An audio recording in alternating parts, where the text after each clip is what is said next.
I'm Taylor. I work with I'm in digital marketing. I work with Guardian Agency. Also, sorry if my brain is a little fluffy this morning. I have a 2-month-old, so I feel like, sleep is a little shambly these days.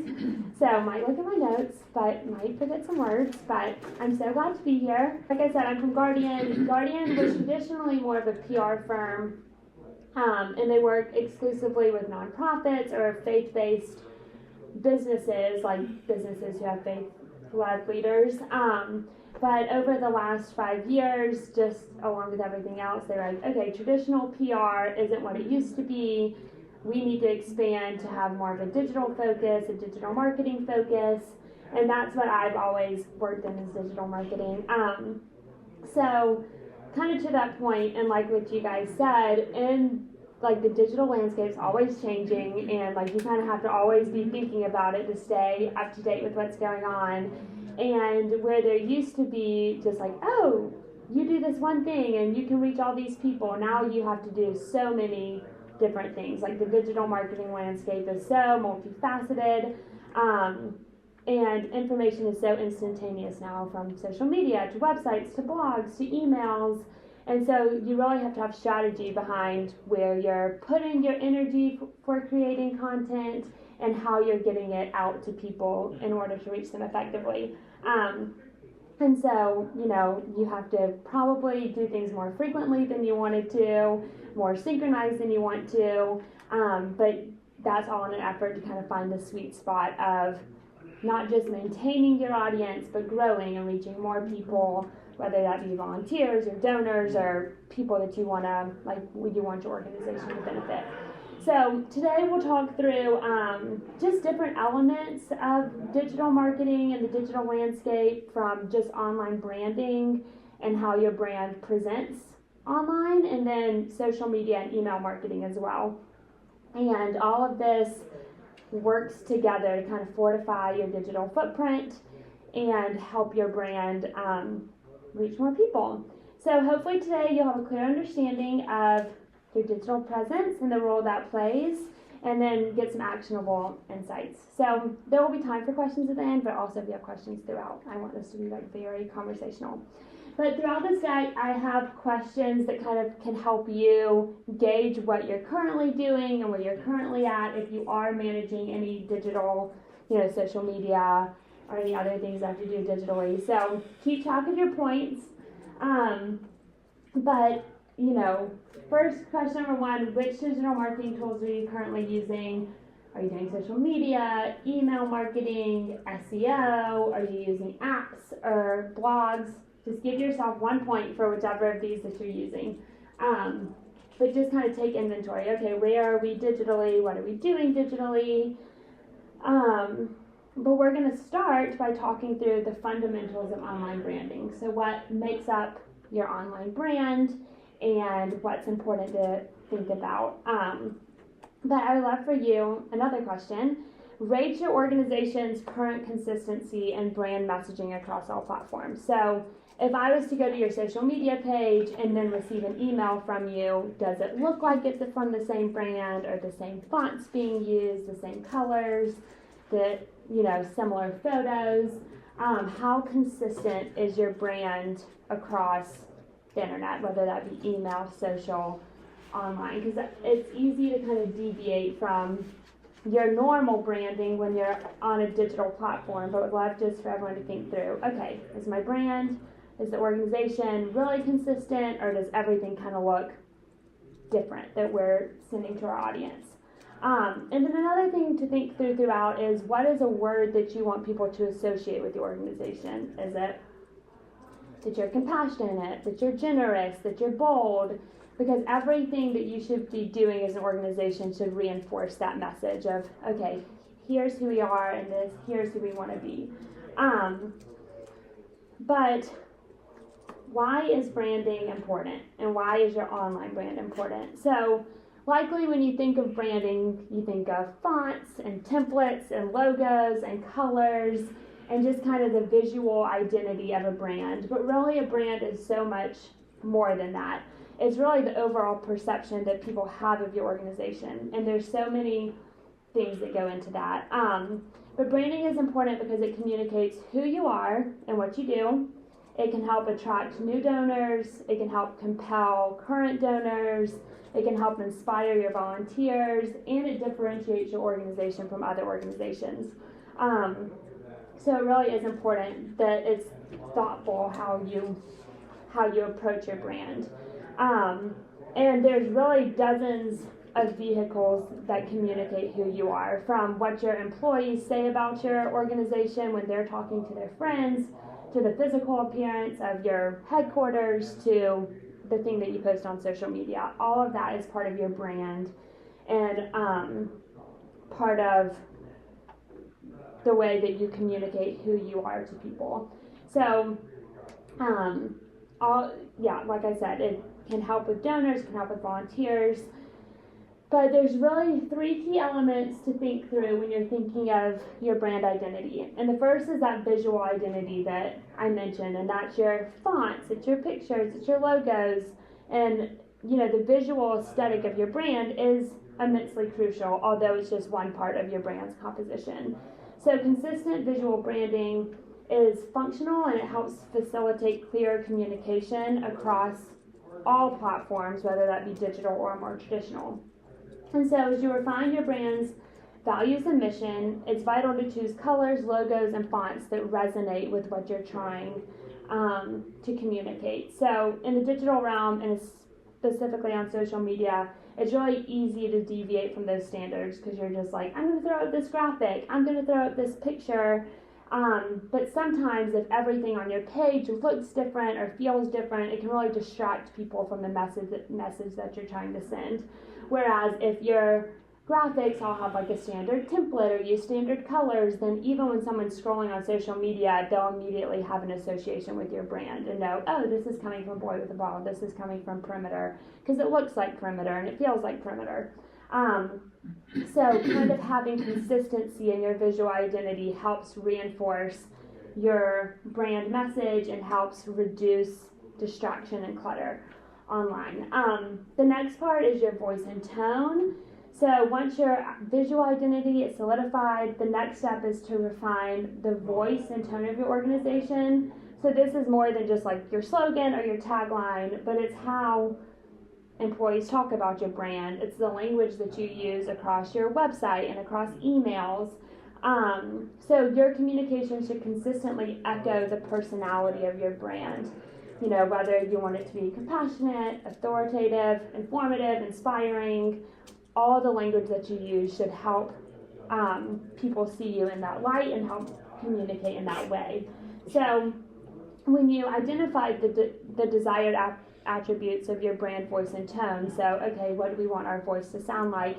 Then everything that you're creating can kind of be run through that lens. Like as you're creating a caption or creating email copy, you can ask yourself, is this inspiring? Is this trustworthy? Is this the type of voice that we want to have when we speak to our audience? And so that type of scrutiny and lens should happen across the board, from your emails to your social media to your newsletters, and that just ensures coherence and making sure that your audience can really resonate with what you're speaking about.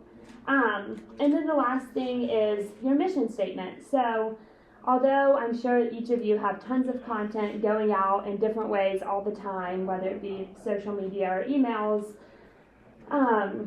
there still is such an importance to have a mission statement that really captures the essence of who you are and what you want to achieve. And that should be encapsulated in a very clear, compelling mission statement so that, you can confidently convey the fundamental goal of your organization when someone asks about it. So it should be super easy for you in 1 or 2 sentences to say, this is who we are, this is what we do, and for that to be a really accurate representation of what you're doing. And here's just like a few examples of nonprofits with their mission statements, but the American Red Cross prevents and alleviates human suffering in the face of emergencies by mobilizing the power of volunteers and the generosity of donors.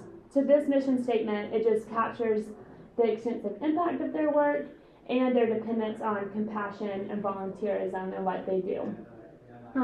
Habitat for Humanity, seeking to put God's love into action. Habitat for Humanity brings people together to build homes, communities, and hope.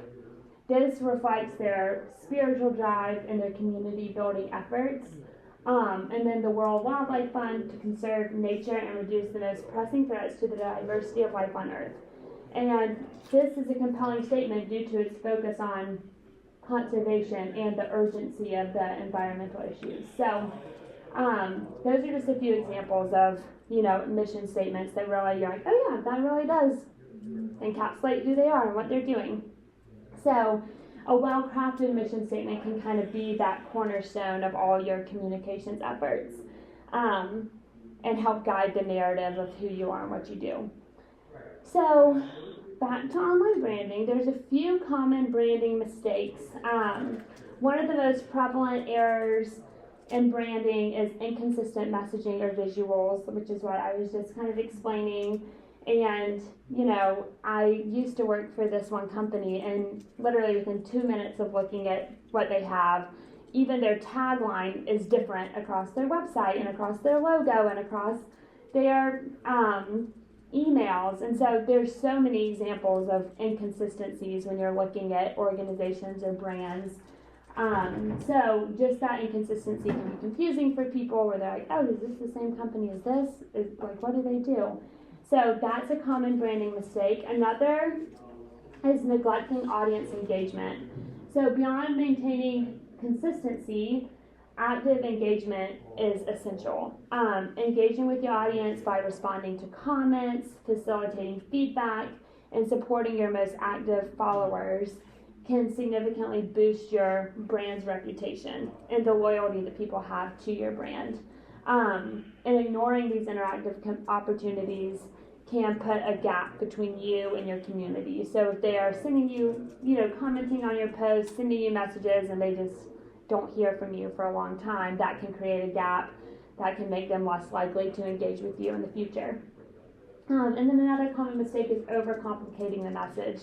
I think it's easy to really put a lot of effort into sounding super interesting or professional or complex, but sometimes complex language and jargon can really overcomplicate your message and take away from just the simple thing that you want to communicate.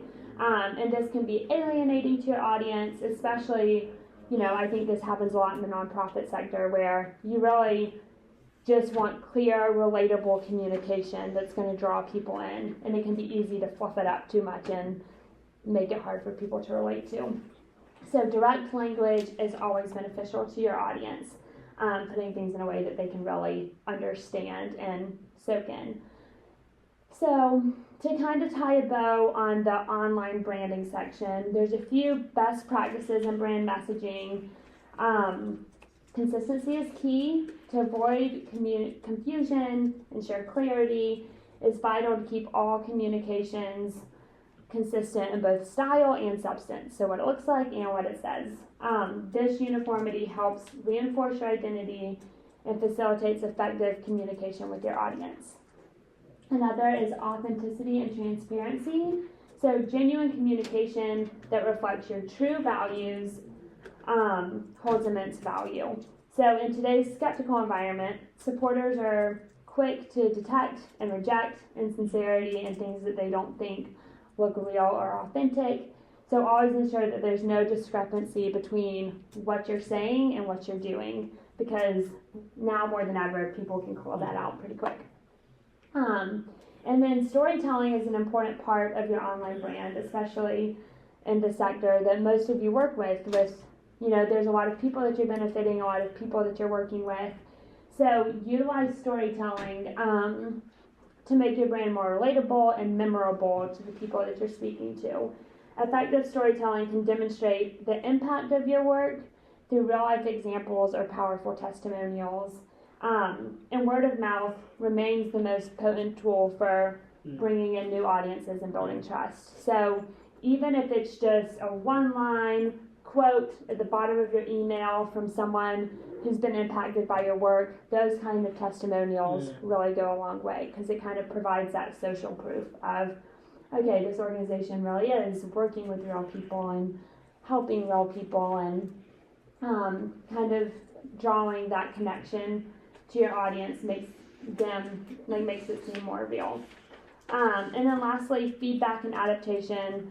So you don't just want to collect feedback, you want to act on it. So many brands fail because they do not listen or adapt based on their audience's feedback. So a lot of times you can get the same feedback over and over, and it's still one ear, out the other. But take time to actively seek and incorporate feedback, and that can be pivotal, because that can really help. A lot of times your followers or your supporters are really trying to tell you things that would improve their experience with you, and listening to that feedback can help enhance your engagement and messaging. So next, we'll start talking about social media marketing strategies, which it sounds like a lot of you have your hand on. But would love to hear from y'all. Which platform do you find most effective for engaging? Who of you think Facebook is most effective for engaging with your particular audience? Anyone? Some Facebookers. What about Instagram? What about Twitter? Anyone LinkedIn? Is there any other ones? TikTok, yeah. I think, and that's kind of the idea, is that everyone must identify what is the best social media platform for them, because there's really not a one-size-fits-all approach. And I think it can be really easy to do one of two things. One, to hear, oh yeah, TikTok's hot, I'm going to just do everything on TikTok. But if your audience isn't there, then that could be a waste of your resources. But in the same vein, it's also tempting to be like, we've been on Facebook forever, we're just going to keep going on Facebook, and have an unwillingness to try new things. And so you kind of have to find a sweet spot of really thinking through, where is my audience, and what resources do I have to really invest in this platform. So as you think through what platform's right for you, it's important to consider a few questions. The first is, who is our target audience? So different platforms cater to different demographics, as you know. So for instance, Instagram and TikTok tend to be for younger audiences, while Facebook has a broader, more age diverse user base. So think through, okay, who are we trying to talk to? Where do the demographics line up more in terms of where people are spending their time? And so that goes to the next question. Where does our target audience spend most of their time? So as you identify your target demographic, you'll be able to start identifying where they're most engaged, and that can help direct you on where you should focus your efforts. Another question, what are our goals for using social media? So certain platforms are better suited for certain objectives.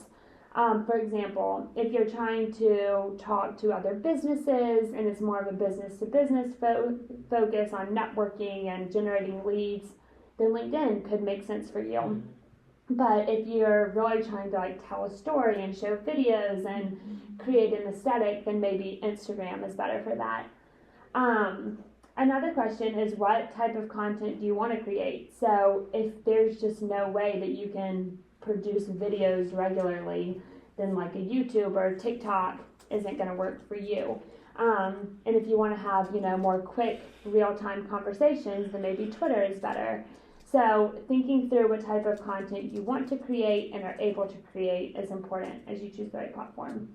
And then, can you manage multiple platforms effectively? So yes, it would be great if we could all be super active on every platform, but likely, especially in a nonprofit space, that's not really possible with the resources of time and personnel that you have available. So, it's way more important to have consistent, active, strong profiles than to be on every platform.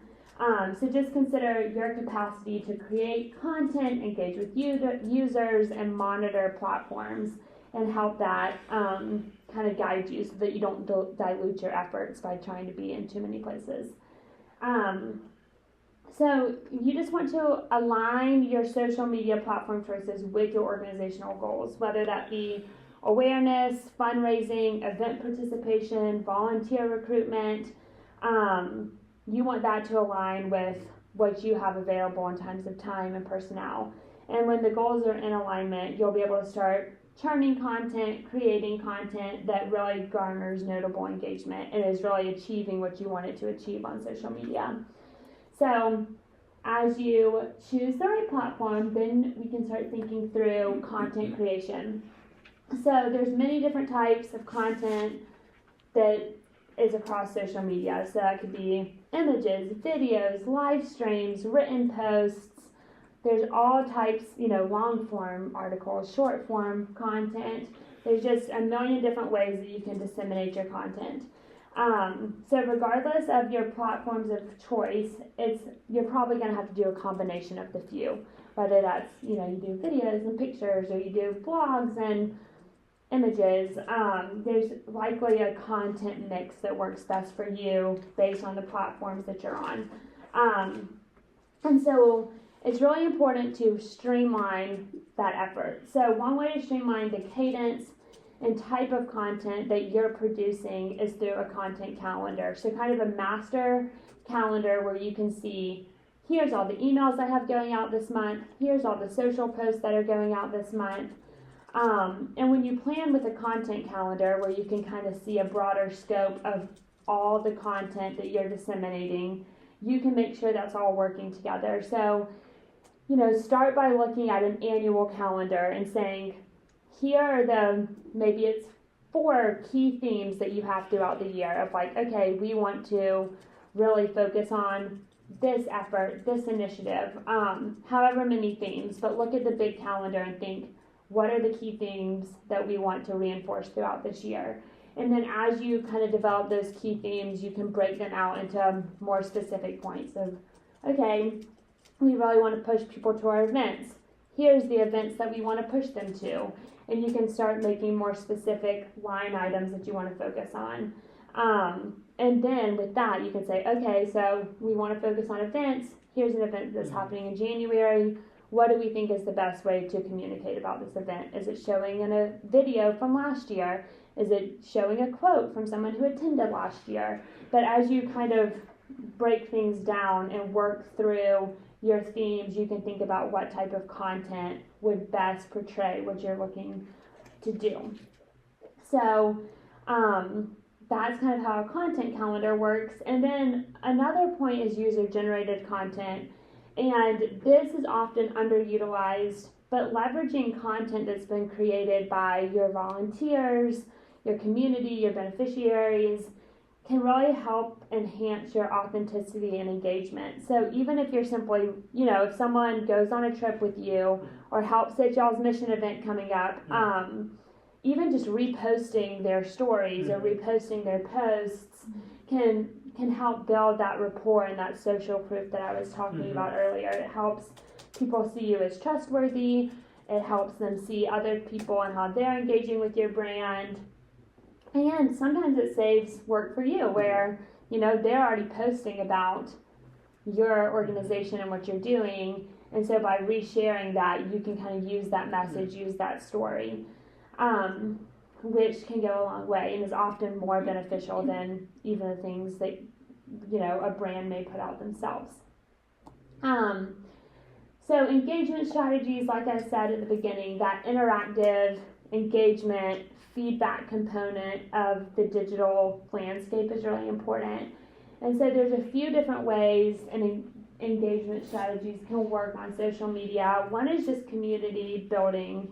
So, establishing techniques for building a community that's focused on your cause. So, there's a line where you can kind of take things too far. Like, you don't want to be commenting on everyone's personal vacation to the beach who follows your account. You can definitely take it too personal. So you want to kind of maintain, okay, I want to focus on the cause and engaging with this person in a professional way, but in a way that also creates a connection.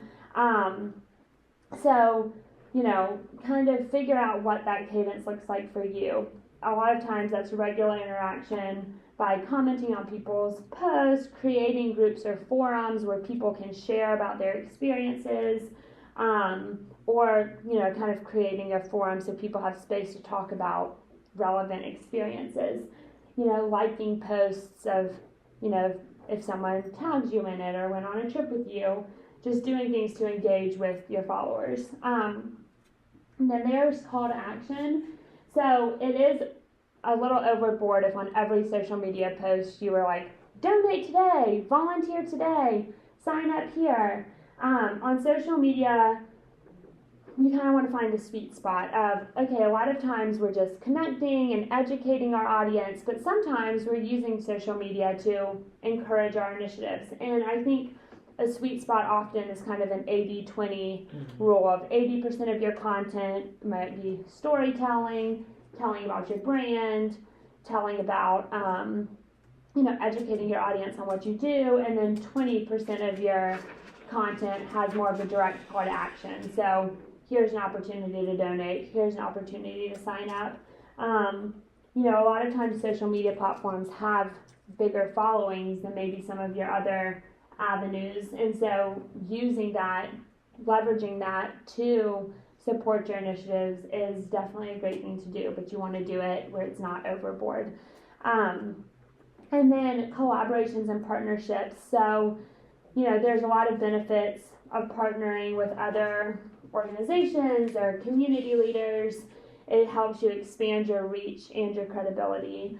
So just consider connecting with like-minded leaders and voices in your space to help amplify both of your messages. So, some ideas would be to consider partnering with another brand to do some sort of giveaway or to create some sort of content. These are ways just to engage your audience and reach new people. So when you work with another organization or another leader, you can, you're reaching their audience, they're reaching your audience, and it expands credibility and reach on both avenues. And this goes for the same with, paid or unpaid influencers. A lot of organizations now partner with influencers to help build their brand voice, which if it's the right influencer who has the right type of following, it can be really beneficial. But there's also a lot of times, people who can act as unpaid kind of micro influencers, where there's, I'm sure, people who are already passionate about your organization just naturally and are eager to share what they've seen or what they're doing, and kind of leveraging those voices and working with them and helping them, they'll feel like they're part of your team by you wanting to leverage their voice, and a lot of times they're really happy to share on their own platforms about what they've seen or experienced with your organization. So, I think it's just listening out for voices in your community who are really passionate about what you do, and then asking them to be a part of that by sharing, their experience on their own platform. So no marketing plan is successful without tracking and analytics. So if you're not measuring the success of what you're doing, how will you know if it's worth your time, your effort, your resources? It's so easy just to put a lot of stuff out there and then forget to see what's sticking. So depending on your goals, there can be a lot of different things that you can measure. Some brands want to focus on brand awareness, while others want to focus on more conversion. So, are you just trying to reach the most amount of people, or are you trying to drive people to a certain action? So depending on what your goals are, what your budget is, there's a lot of different social media analytics tools that are available. A lot of platforms natively have the analytics tools, so like Facebook and Instagram, they have insights where you can see how certain things are performing, and it's a really good way to just, you can see right in the platform what's working, what's not working. But then there's also, if you want to kind of take it to the next level, different third-party tools that you can use. And then another part of tracking and analytics is having a system for improvements.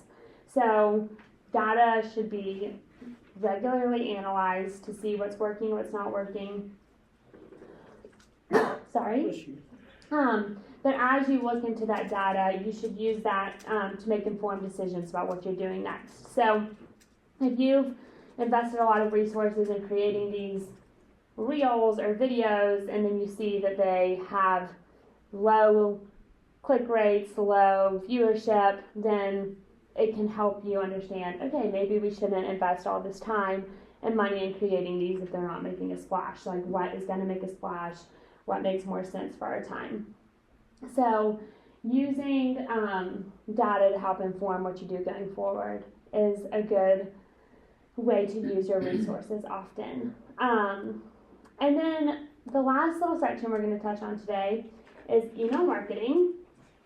So, for any organization or business, email marketing is oftentimes one of the most affordable ways to build loyalty and to have quality touch points with individuals or donors who want to hear from your organization.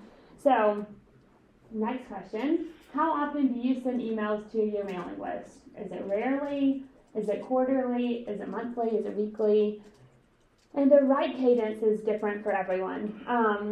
Some people can send out a monthly email, and that's kind of all that they need to do. And then some people, based on what they're doing, it might be more beneficial. Oh, we lost it. There we go. To send out weekly emails. But another question, what type of content do you primarily send in your emails?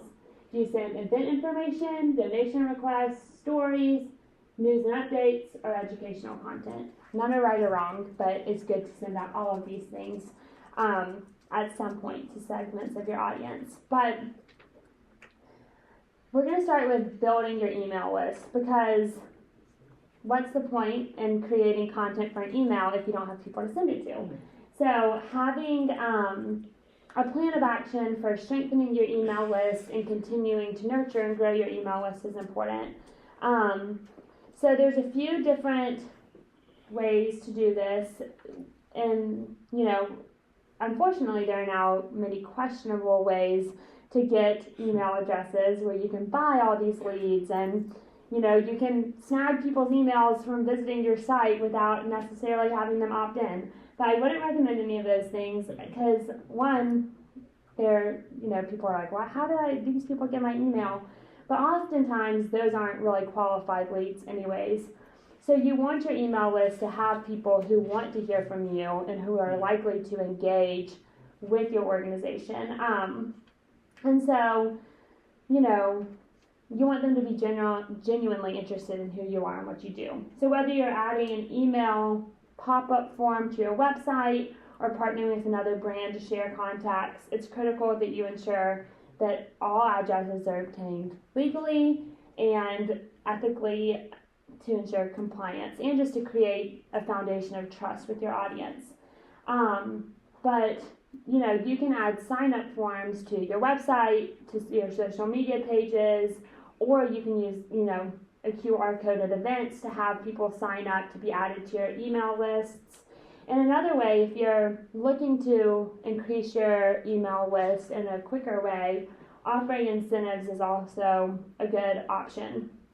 So these, offering incentives can help you get your email list to grow more quickly, and that can be, you can offer free downloadable resources where it's like, sign up and you can get a guide to X, X, and X for free in your inbox. Or, you could offer a giveaway where you can say, sign up for our email list and we're going to give away X prize at the end of a period of time, or exclusive updates, like sign up here to get exclusive updates from our organization. And these types of incentives oftentimes help encourage people to sign up maybe more quicker than they would have. So as you build a firm list and you have a list, then you can start crafting your emails. So there's many different components of a compelling email. And, in order to encourage people to read the content that you've produced, it's important to start with a good subject line. So there's a few ideas that are helpful when crafting subject lines that will grab people's attention. 3 things to consider are speaking with a sense of urgency. So, see what we're doing this week, kind of having a timeline urgency. Incorporating personalization, so saying, hey Taylor, we have news for you. some sort of personalization, and piquing curiosity of like, did you know 1 in 10 people do X? And so kind of the urgency, personalization, piquing curiosity can a lot of times help people engage with your content, open your email. So then once your email's opened, okay, perfect. We're going to end here because I have 1 minute left. Once your email's opened, the content is crucial. So you never want to just send an email because you're like, I need to send an email. Like, you want the information to really be relevant to your audience. So just make sure that when you are creating a touch point, that it's something that people really care about. You want to optimize for mobile devices. So over half of all emails are open on someone's phone. So if you're not thinking through what does this look like on a phone, then a lot of times it can be formatted weird or hard to read. And so using large fonts, using the right size images, using a responsive design will make sure that no matter where people are opening your email, they can understand it. Segmentation is really important. So likely there's not going to be many times that everyone in your audience needs to hear a message. There's going to be different segments that are important. So, if you want to reach your donors, you might not need to include everyone who's ever been on an event to an event of yours in that email list. So segmenting your audience based on donation history, type of engagement, location, interests can really help make sure that people are listening to what you say, because if someone gets 20 emails from you and only 1 of them pertains to them, they're going to stop opening your emails. But if you can really segment out who you're reaching, then that goes a long way. And then I'll end with brevity, because brevity is another important point where you can just talk, but at a certain point people are going to zone out. So, using brevity throughout your communications, in email specifically, but also, in social media captions and other places, can really help you communicate what you're trying to communicate in a digestible way for people. So using bullet points, short paragraphs, and clear headings can all help people digest your information more easier. But I think that's time. So the rest is really just kind of diving in more to segmentation, and then thinking through what do you guys want to be thinking about as you lead the conversation today. Do you want to focus on brand cohesion, more social media engagement, email marketing, or all of the above? But thank you guys so much for listening in, and I'm excited for all that you guys have going on and all that you're learning about in the conference. And if you have any questions, let me know.